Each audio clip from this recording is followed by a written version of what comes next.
Hello and welcome. I'm Josh Scott, and I'm going to be your host for this new webinar, The Big Picture, Connect the Dots, and Discover the Presence of God in Your Life from Amplify Media. I'm really excited today to be in conversation with Jevon and Nicole Caldwell-Gross. I'm going to tell you a little bit about them before we jump into the conversation. Nicole is a gospel storyteller, a pastor, and a podcaster. She has served as an associate pastor, denominational leader, and currently serves as senior pastor of Noblesville First UMC. While God's call has led her to Dubai, India, South Africa, and Cuba, her most meaningful mission field is in Indiana, where she and Jevon are outnumbered by their 3 children. Welcome, Nicole. So glad you're here. Thank you, Josh. And now Jevon, also known as Pastor J. Jevon has served in a variety of contexts, ranging from urban cities to multicultural suburban communities, and is currently the teaching pastor at St. Luke's United Methodist Church in Indianapolis, Indiana. There, he has been instrumental in leading the congregation and redefining and expanding its digital footprint to reach people around the world. Jevon and Nicole are the authors of Justice, or Just Us, the biblical call to confront racism, as well as their latest study, The Big Picture, Seeing God's Dream for Your Life, which is what we're here to discuss today. Jevon, Nicole, welcome. We're so glad you're here. Thank you. Thanks for hanging out with us, Josh. Now, if you're joining us live, please post any questions you have in the comments. And at the end of our conversation, we will respond to as many of those as we possibly can. So let's begin the conversation. Nicole, I'd like to begin with you, if that's okay. Sure. This book is about helping people discover God's dream for their lives. And in order to walk people through that, you talk about the story of Joseph, which is found in the book of Genesis. And you're inviting readers to see and think about their own lives as they experience the Joseph story. What makes that story an ideal backdrop to invite people to think about their own lives and dreams? Yeah. I think that what makes this story so relevant to us today is that Joseph was living what some might call a nightmare.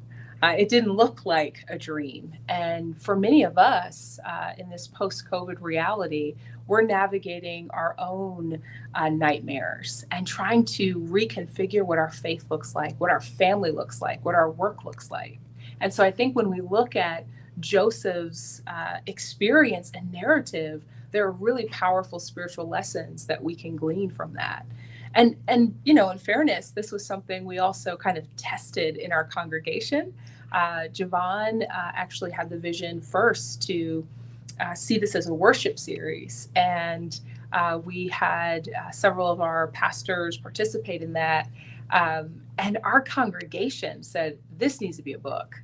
And so we said, oh, you think so? And that really led to us saying, this has a message that is much bigger than our local church. It really reaches, the kingdom of God. And this is a message that people need to hear now more than ever. Yeah. Well, being in a part of a church, being a pastor is sort of like working in a laboratory. Yes. Which is kind of what you described there. Jevon, what was it for you about the story of Joseph that sparked your imagination? 2 things, actually. I think number one, in the midst of going through a global pandemic, that's when we did the sermon series. There was so much uncertainty around what life was going to be like, and with people losing their jobs and their lives having to literally be turned around. But to then see, how can we see God in the midst of all of that, right? Instead of just focusing on what we don't know, is God still present in the midst of all of that? And when we did the sermon series and people would say, hey, when I look back over my life, I've seen how God made sense out of all of these things I didn't like, and didn't understand. And we said, how can we take that same practice of seeing God's hand in our past and yet using that as a filter to see God in the here and now, and even to see God in tomorrow? In fact, so if you notice, my beautiful co-author is sitting in her brand new office in her new appointment. And we found out she was getting newly appointed as we were writing this book. And so as we were talking about, recognizing God's dream and doing all of this, we were living it. And I think that's a story that so many people go through in terms of, how do I connect these seemingly random dots in my life into seeing God's bigger picture in the midst of all of that. Yeah, I mean, it's a very human thing to seek to make meaning out of our experiences. And Absolutely. in the last couple of years through COVID, I've seen that in my own congregation. I know you have in yours. One of the things, Jevon, I love about the group study is in the leader guide, which I have right here. In this leader guide, they don't refer to participants or as group members, but they say we're dreamers. What is the significance of that, and what do we communicate to the people in our communities and small groups who are, when we're calling them dreamers? How does that shape the experience? So here's what Nicole and I talked about as we were doing the series, that we really wanted God to use us to speak to a wide variety of people. So I'm thinking about my 73-year-old mother who's divorced and lives in East Lansing, right? We're thinking about Nicole's mother, who's a church participant that lives outside of Detroit. And we're thinking about the people in Indianapolis at St. Luke's, right? I mean, we're thinking about the people, my former basketball teammates who are probably, we're thinking about the different kinds of people that will have access to this, and how powerful it would be for every one of them to think of themselves as dreamers, right? For every individual, because sometimes it's easy to see someone else as a dreamer, right? It's easy to talk about the concept of dreaming, but what does it look like for the person who's been a part of the church for years to say, I'm still a dreamer?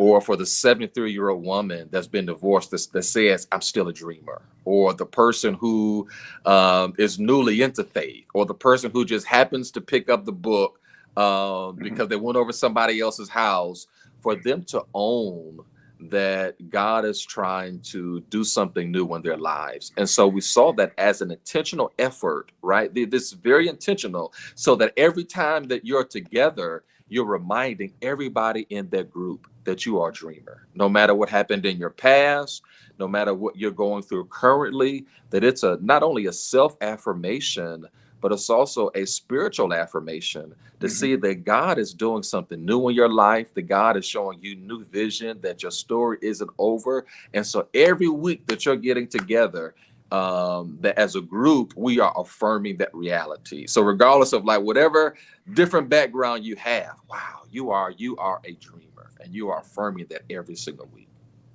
I love that. And I was just thinking about how most of us, we wake up every morning and we immediately start doing the things of our day, whether that's making lunches and getting kids out the door, or caring for an elderly parent, or going to work, or whatever that looks like.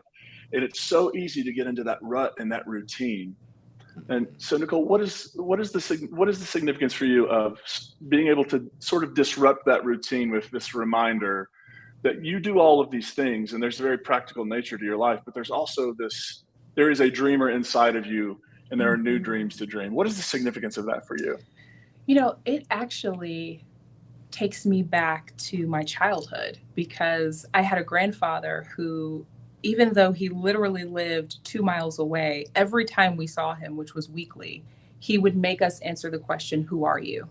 And it was annoying. It was not endearing. It was every single time I see you, I have to say who we are. And I remember going off to college and him saying to me, you know, I have been asking you that your entire life, because I know that when you go out into the world, people are going to give you a different answer. And this has to be so deeply ingrained in who you are that when you're called a different name, that you remember that. And I think that the significance is we are reclaiming our identity as God's dreamers, because we have this world that calls us everything else with our tasks. We're parenting, we're pastoring, we're serving, we're leading, we have jobs, and we can lose that identity in the midst of everything else that we have. And I think more than that, it is us having ownership over that identity, because some of the other things, you know, when we're someone's daughter, we're someone's friend, we don't get to determine what that identity is. We get to determine with God this dreamscape that we live into together. And so I think there's a bit of reclaiming that's happening, but also kind of pushing back against the narrative of the world that tells us we are not dreamers. It's too late, that our time is gone, and it isn't. And I think that Joseph's narrative is a reminder and a challenge to that. Yeah. And Nicole, that reminds me of in the book in chapter 1, you talk about things that keep us initially from seeing God's dreams for us. And one of those things is that we just don't consider that there are alternatives. Mm-hmm. We have this predictable life, like I was just talking about, Yeah. and we don't see that there's another possibility. What about dreaming helps create this idea that something else is possible? I think that dreaming is countercultural, and in some ways counter spiritual in terms of the spiritual experience that many of us have in church, because there's this, I think, what can be a death nail to possibility and dreaming, and that is the way that things used to be, or the way that things are supposed to be. And I think that dreaming disrupts that predictability and reminds us of the creative nature of God, a God who is dynamic and at work. And if we don't create space for that, then we can forget that and then look up and feel as if our own spiritual journeys and lives are not meaningful or are not in the direction that we would have expected with God. And so I think we have to reclaim that reality, that characteristic of a dreaming God. It allows us to dream and to live into that together. I love that. A God who dreams and then gives us not just permission, but invitation. Absolutely. To dream. Absolutely. Jevon, what about you? How is dreaming for you opened up new possibilities? I mean, as you're doing this as a pastor, you're also a practitioner, right? So what has that been like for you? So when we and we talk about this in chapter 1, that Joseph's life was pretty much set in stone.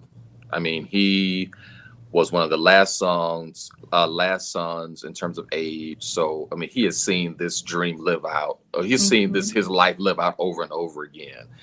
And his life changed when God showed him that something was different. And I think so many of us, even as a practitioner, even as a husband, even as a father, we think our lives are supposed to turn out a certain way. And one of the most challenging things that everybody always says, we want God to give us answers, we want God to do this. But what happens when that answer is completely different than the image we've always had in our minds? And so I think whenever God comes to show us possibilities, rarely is it like the thing that you've been thinking about. And so really the challenge is, are you open to a new possibility? Are you open to being disrupted? Are you open to God completely showing you that something? When my wife and I moved out here to Indianapolis, right, we are living a life that never even crossed our minds. It wasn't what we imagined. But isn't that what faith is about? It is allowing God to speak into our own imaginations and show us the different possibilities. I'm even thinking about, the young girl who sees a woman preaches, right? Man, now like there are different possibilities. And so it's our really invitation to people to just be open to how God will move differently in their lives. To be open to not only hearing it, but then to be faithful enough to now live into those different possibilities. And I love what you sort of teased out there, Jevon, a bit about like this is something we get to choose to participate in, right? It's almost like God is inviting people to collaborate. Like dreaming is about collaborating with the divine. I think that's so beautiful. And I love the Joseph story, and one of the things I love about it is what you all have brought out already, that life is not linear, and dreams aren't linear. It's not like you go from here's the dream and here's the fulfillment. Like nobody goes to see that movie or nobody reads that book. Right? The meaning is in the story and how you get to the dream. That there are setbacks, there are things you have to survive, there are things when you think actually the dream is dead. There could be trauma, there could be blame, all sorts of negative stuff. How do we move past those? Maybe another way to say it is like, what does God do with those setbacks and unexpected things that take us maybe a little off what we consider to be the track, and what does it look like to be faithful in those? Jevon, would you mind to go first? Oh yeah, yeah. So I just turned 40 a couple months ago. So that means I'm really wise now, and most things I say are right. Is that what that means? Yeah. Well, I have to tell you, I'm hoping you're paying attention. I hope.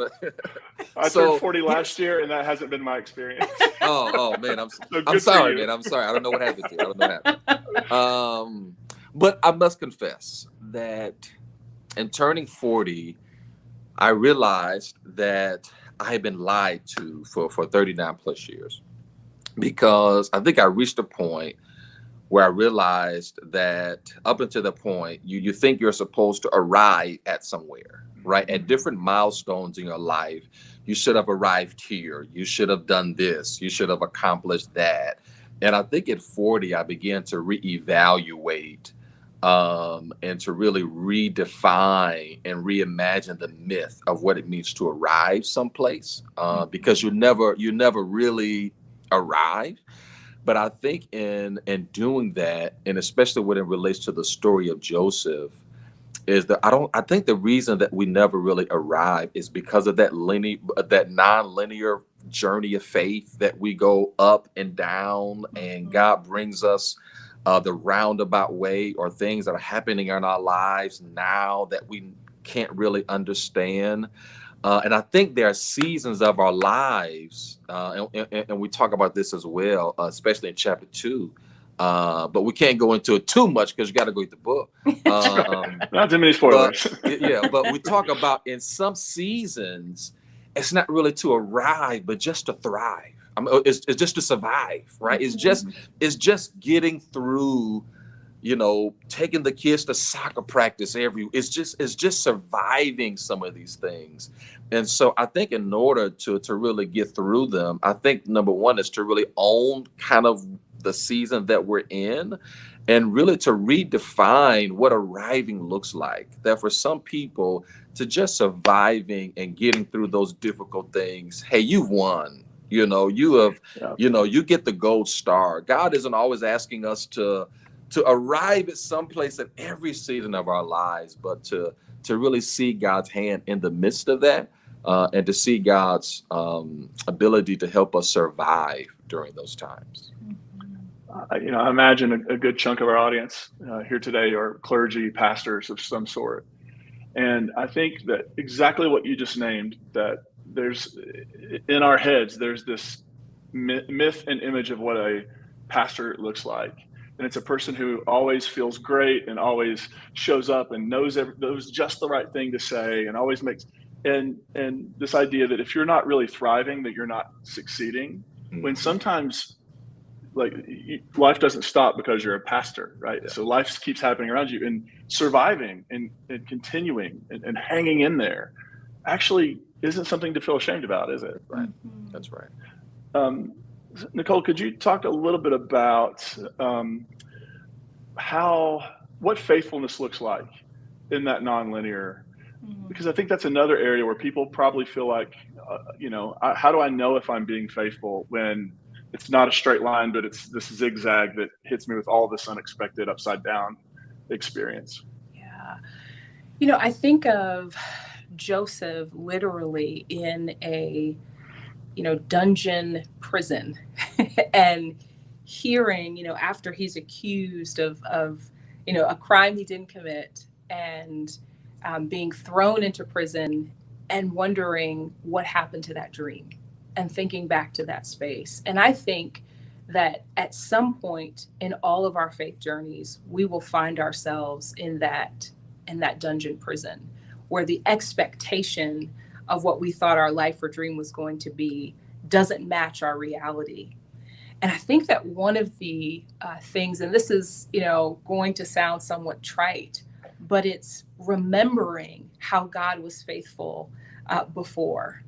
And I think that one of the things that we kind of find ourselves struggling with over time is a spiritual amnesia, right? So, we will pray these prayers. God, please let this happen. God, please connect this dot. God, please help me see this. God does it. We find ourselves in another place and we forget that God has done it before. And remembering that faithfulness of God helps us to be faithful in our faith, in our journey, when we don't see or understand everything that's happening around us. I also think that you brought up that term collaborators. God does not just give us the dream to live out alone, but that we are blessed with people who co-collaborate with us in making the dream a reality. And they are a big part of what keeps us faithful during those difficult times.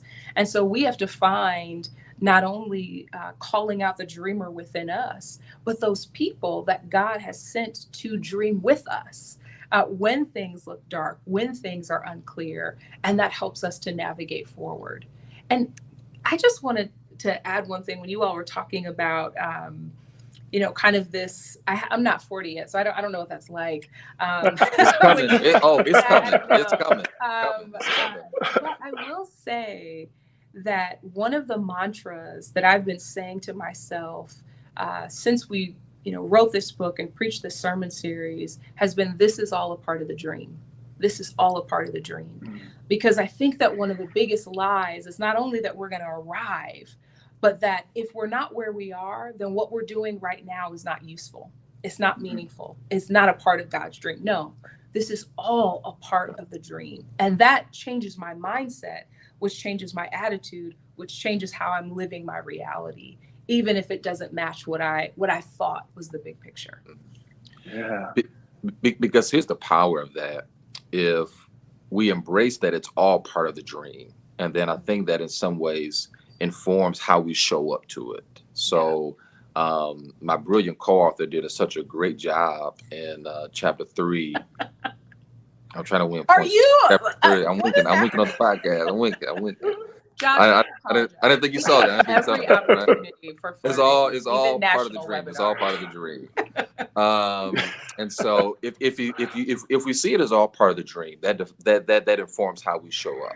So regardless if Joseph is before the king, if he's in prison, I mean, there's it talks about him being elevated in all of these different places because he shows up with all of who he is, all the gifts, all of the, even in prison, I mean, he becomes the war. I mean, he's just doing phenomenal things at these different places because of how he shows up. And the mistake that some of us make is we'll do our best once we start thriving. We will do our best once we get out of this situation. Once we really start living the dream, then that's when we'll really give it our all. But what does it look like for us to show up in our authentic selves with our gifts and to be faithful in that moment, to be faithful for that day, to be faithful in that season?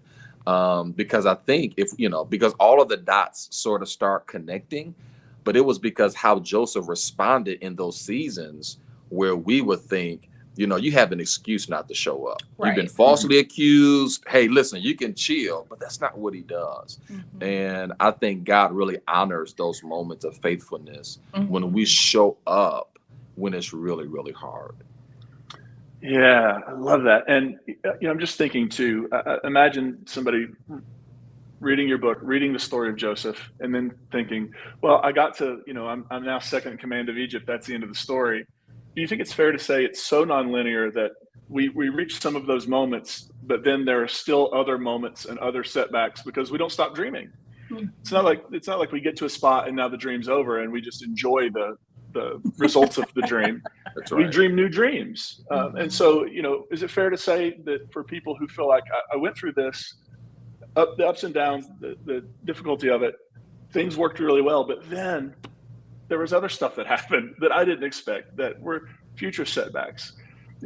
Is that fair to say? And how do you think people, can respond in those ways so that they don't forget what the dream was like? Does that make sense? So I would say here's the difficult part with that, I think, is even when Joseph becomes second in command over Egypt. I mean, the dream didn't like the dream didn't stop there, right? Because there were other things that God was doing, and there were other things that God was trying to do through Joseph. I mean, he still has this wholeness and healing that he has to go through. So now this portion of the dream is really about him healing. And I would even say for some people, sometimes the dream is not it's not thriving, but it's internal healing. You know, it's what is God's trying to do in me. And so I think the danger is we think once we arrived, you know, it's almost like sometimes for churches, the hardest times that people have had is that they're trying to do what they did before COVID to be successful after COVID. Yeah. But you have to sort of reimagine what the dream looks like at this season and be open to other dreams, right? So it is very hard. It is, and we you know, one of the chapters we talked about the difficulty of saying goodbye to our dreams, right? It's the difficult part of saying goodbye and to be receptive to what God might be trying to do new in this season.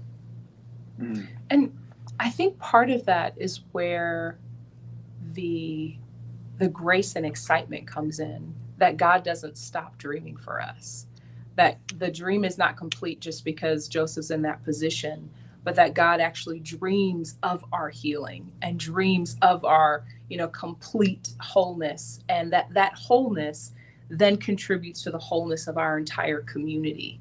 And I think that's the part. I was just sitting with someone this morning at church who was saying, you know, I'm of a certain age now. I don't, you know, think that I need to do this anymore. And I said, well, I disagree. I see the dreams and the gifts. And my prayer is going to be what God has next for you. Because God doesn't look at our age or stage in faith and say, it's time to stop dreaming, but just keeps inviting us into new dreams and new spaces. And that is the incredible joy that we get in this faith journey with God and with one another. Yeah. And so we've talked a bit about collaboration, community, the importance of having other people around us. Here's a line I really loved from the book.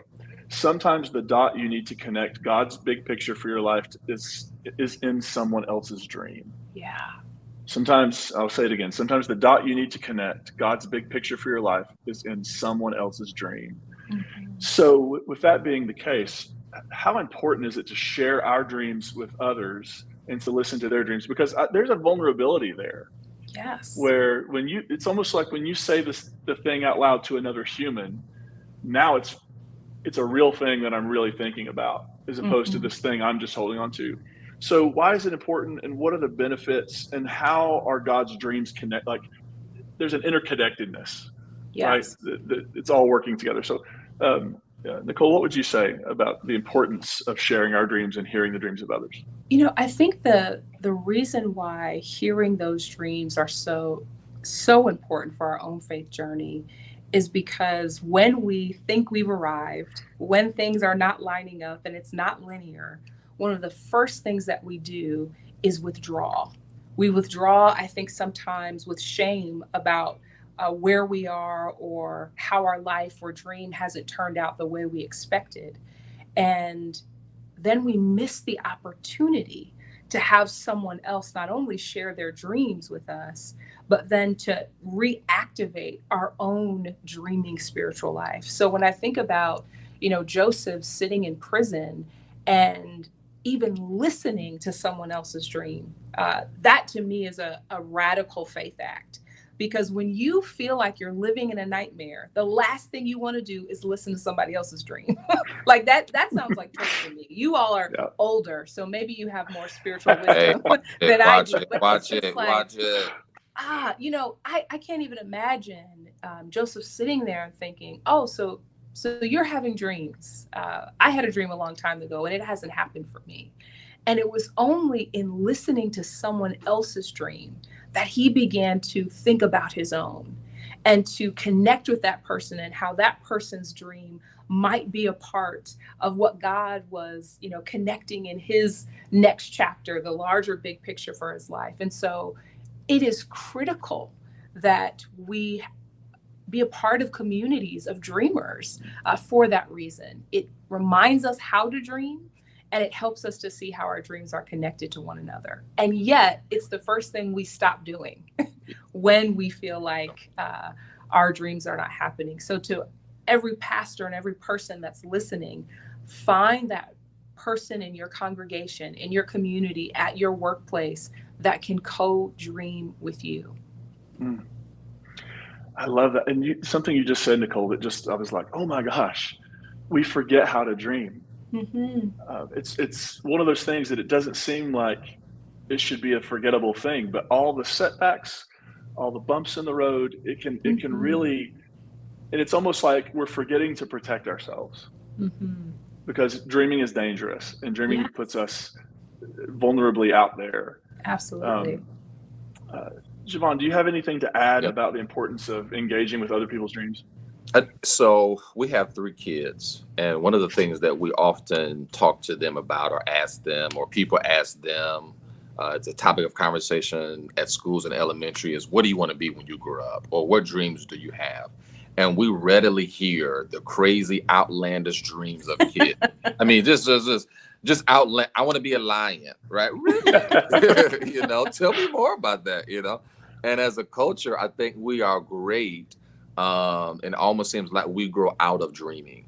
And so what we're talking about dreaming, it's not necessarily the uninformed, imaginative ideas we have about ourselves, but it's trying to get into the understanding of what's God's will for my life, right? What is God trying to do in me? What is God trying to do through me? And how can I have, how can God expand my imagination to answer those questions? We even challenge the dreamers with a line that says, sometimes chasing after your dream is not the same thing as living God's will. And so how do we put those two things together? And sometimes a part of that is somebody asking us or reminding us that there's still possibilities. Sometimes people at work always laugh at me because I'm talking to people in the hallway.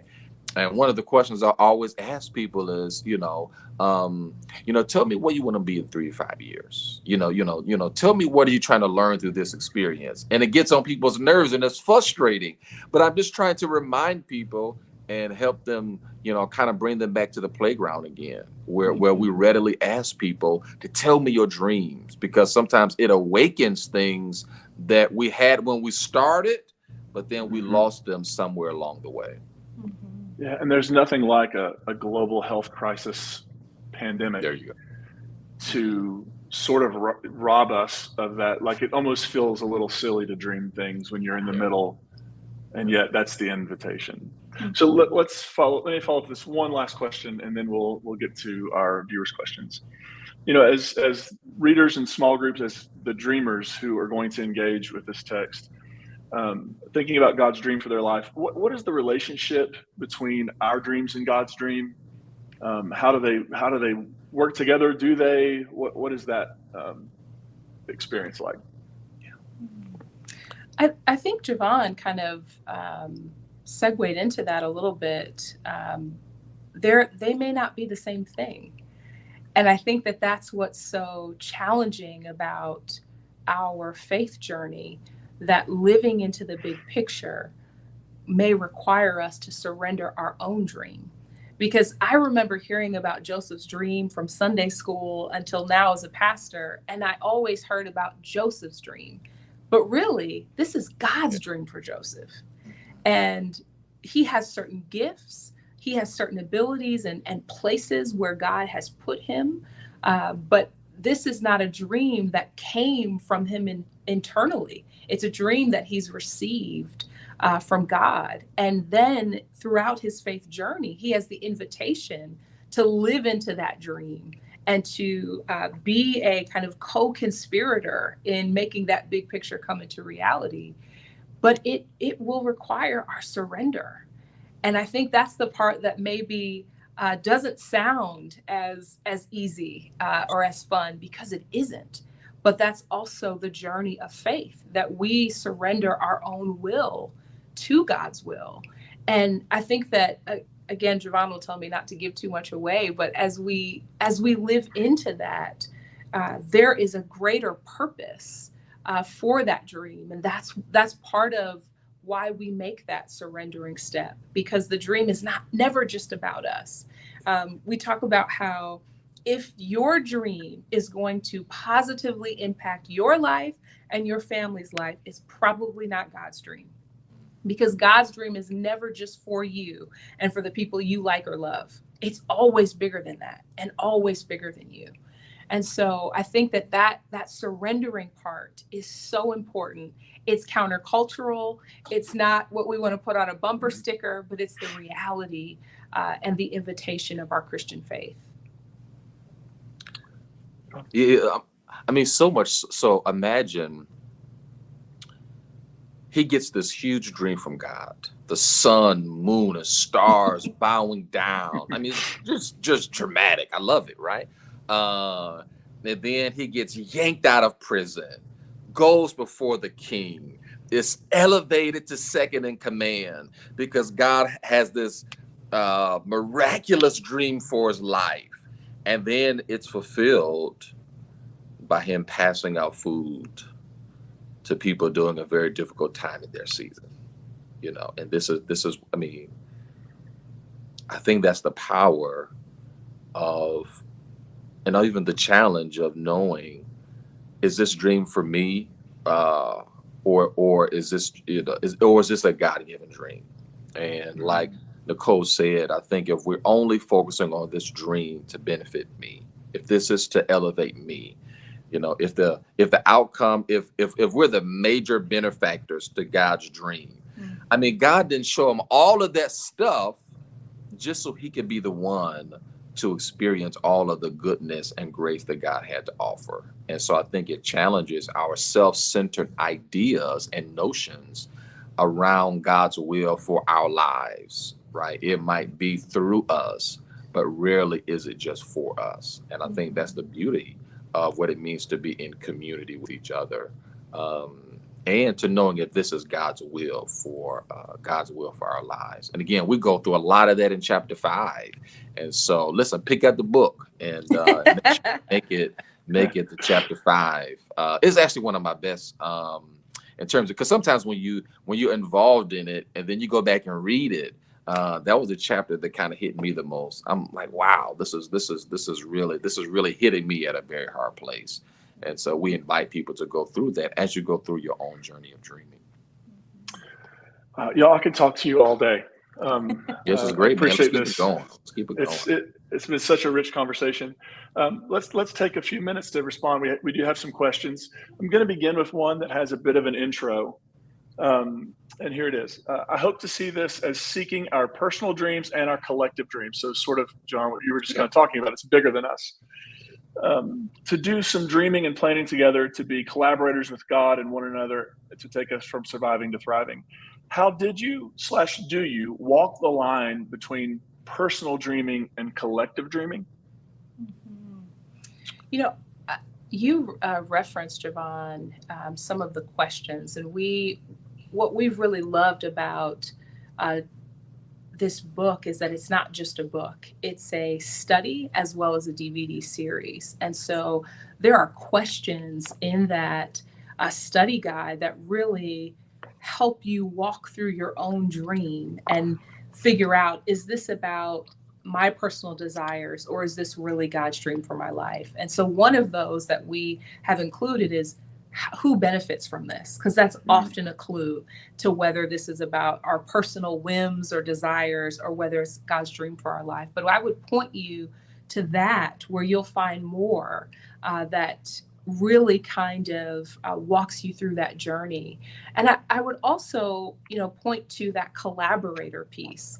God gives us people to help us refine the dream as well. With the cupbearer who is in prison with Joseph, he's trying to figure out that dream. Joseph helps him further understand what God's picture is for his life next. And so between walking through some of those questions, as well as doing this in community, I think that helps us arrive at greater clarity about God's big picture. and I would say with that, so one of the challenging parts with me, and I had to come to terms with this as well, because there can be such a sometimes going after our dreams is can almost be like serving an idol. And what I mean by that is sometimes there have been other people who have been ruined and have been hurt by us following our dreams. And I would beg to differ that if God is giving you these dreams, they still allow us to be present in our families, right? They still, just because God calls us to the church doesn't mean we forget about our families, and it is a way of still being present in those moments that God requires of us. And so it is more than just going after what we believe that God is calling us to do and then leaving a trail of bodies right behind us. That is not God's will, right? Yeah. That is more about us. And so not only asking who does it help, but man, who does this hurt? Who had to be at the expense of us going after our dreams. So I think that's sometimes how we balance our individual dreams and our collective dreams as well. Wow, that question, not just who does it help, but who does it hurt? Yeah. That's powerful. One of the cool resources in the book is that at the end there are these journaling prompts. And somebody's asking, they love the journaling tool, but do you have any tips for non-journaling folks as they try to engage and experience this, right? Because, I mean, in my own experience, journaling is great for like a day, right? But things get in the way. So do you have any tips, especially for people who maybe aren't regular journalers, to use this resource and benefit from it? Jevon can attest to this. I have so many beautiful journals around our house that I've I've done the first 3 pages and I love all of them. I love the covers, but I rarely make it past the first couple of pages. And what I found is that I'm a verbal processor. And so when I and thinking about a question or responding to a question, actually speaking it out loud is a way that helps me process my own emotions or thoughts. And I got this from my now 9-year-old, because one day she had created a voice memo on my phone about how she didn't want to wash the dishes. She didn't want to do anything that I was asking her to do. All right, but I'm on my way. And I don't know if she left this passive aggressively or not, but it was probably, but it was her way of at least being able to process what she was thinking and feeling. And if it were her device, to return back to it and hear that and continue that processing. And so I would, think about it as this is a time for you to make an appointment with yourself. Whether that is through writing, whether that's through speaking. One of the things I like to do is also, while I'm talking out loud, I sometimes do that while walking, because moving helps me to actually process. And so I would say get creative in how that happens. It doesn't have to be, a literal journal, but a place where you get to record your thoughts, whatever that looks like for you. Jevon, do you have anything? Yeah, I think that, so I'm not a journal at all. I'm probably worse than my wife and co-author on this one. I don't even buy the things. But what has helped me, I will say, and this won't be for everybody, but this is just kind of shows the principle of it. So Facebook has this way of reminding you of who you used to be, and will bring up certain memories. And I've put up certain quotes and certain explanation. I was responding to certain things, and it'll remind me what I did 3 and 4, years ago. And I'm like, wow, I sound very different. I've evolved, I've grown, or I've seen things that I prayed about or voiced, and now living a lot of those things. And so I would even say, even use social media sometimes. If you are a user of social media, that sometimes use that as a way of processing in terms of putting down your thoughts so that it is a communal exercise, maybe seeing how people respond, maybe seeing how they don't. And sometimes it's just for you. It's just finding some way to get it out there. And so I think sometimes social media is a really great way to sometimes engaging those things in a personal way. Yeah, those are fantastic tips. We have a couple people asking about, since you did this as a worship series in your communities, do you have liturgy? Did you write liturgy to go with this? And do you have any thoughts on liturgy around a series on this? Well, Jevon, it sounds like we have our next book. There you go. There you go. You know what? We can check on that in terms of, because I can't remember. I'll be honest with you. I can't remember what I preached on last week. And true story. I really can't. But we can definitely check to see if there was some liturgy attached to that, because we do a traditional service and a contemporary service. And with our traditional service, we sometimes will customize the liturgy based off of that as well. And so we can definitely check on that. And if we don't, just shoot us an email, and we'll be happy to connect and converse around some liturgy. And what we can also do, so we have a launch group on Facebook. If you look up the big picture, and you look up our names and request to be a part of our launch team, we could even put some liturgy in there, especially for the pastors who use it, and can really converse back and forth with each other, so that because we do have several pastors who are on there, then it'll be great to create some liturgy together for that. So I really invite you to go to that, join it, link it, so we can keep the conversation going after today. That'll be great. Awesome. I think we have two more questions. One is about seniors in your community. We have this person says, we have a large group of seniors and folks facing retirement. How can this help us set up the next phase of life? Yeah. Let me start. Yeah. So this was the power of this sermon series. We actually have an older congregation, and most of the responses that we received were from older individuals. And here's what, as I told you before, I confessed that I was 40, and life really transitions and changes at every season of our lives. So even if you are a senior, you're still going through your own transitions about what that's like as well. So my mother is, and the reason why I want to answer this question is because my mother has been a prime example of what a dreamer looks like at 73. So at 73, my mother has decided to go on more. I've never known my mother to go on a vacation, but she is taking trips to Africa. She's in Ohio right now visiting family. She's coming out here next month. She goes to the YMCA. Yeah. Oh, listen, my mother went to Vegas for her 70th birthday party, right? They sent me a message and said hashtag pre-partying, right? Number one, how do you know about hashtags at 70, right?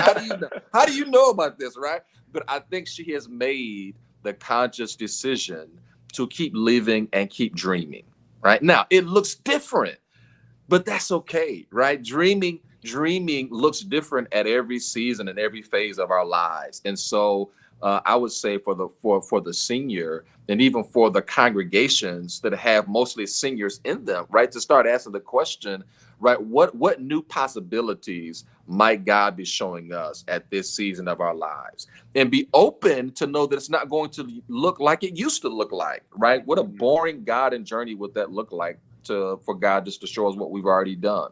But the God that we serve gives us new possibilities in every season and stage that we're in, if we're open to receiving them. Yeah, Nicole? So one of the things that I have been thinking about is how each generation and their dreams sets up the next generation to keep dreaming. And that clock doesn't stop because we've reached a certain age in maturity, but that what we're doing right now is really setting up the next generation to dream. And so that's what I would say to the senior or the congregation that has seniors that are thinking about the future. Sometimes it may not be your role to implement the full, 30-year plan, whatever that might be. It may be your role to help dream it and equip other people to continue that work and to continue that dreaming.